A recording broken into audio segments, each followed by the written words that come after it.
সাকিব আল হাসানকে আবারও দেখা যেতে পারে লাল সবুজ জার্সিতে, এমন ইঙ্গিত দিলেন বিসিবি মিডিয়া কমিটির চেয়ারম্যান ইফতেখার রহমান মিঠু। ২৭ মে এক অনুষ্ঠানে সাকিব প্রসঙ্গে তিনি বলেন, সাকিবের সঙ্গে আমাদের কোনো চ্যাপ্টার ক্লোজ হয়নি। সে এখনও বিশ্বমানের একজন খেলোয়াড় এবং সব সময় আমাদের সিলেকশন ভাবনায় থাকে।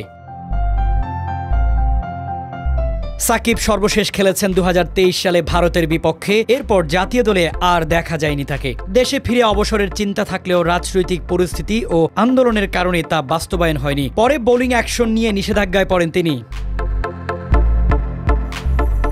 নিষেধাজ্ঞা কাটিয়ে পিএসএল দিয়ে মাঠে ফেরেন সাকিব।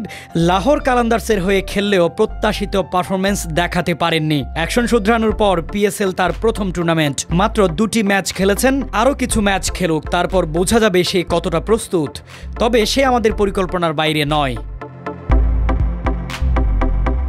সাকিব আল হাসানকে ঘিরে জল্পনা কল্পনার শেষ নেই, তবে বিসিবির বক্তব্যে পরিষ্কার, ফর্মে ফিরলেই জাতীয় দলে তার জায়গা নিশ্চিত। ভক্তরা এখন তাকিয়ে থাকবেন কবে আবার ব্যাটে বলে ঝলসে উঠবেন বাংলাদেশ ক্রিকেটের এই পোস্টার বয়।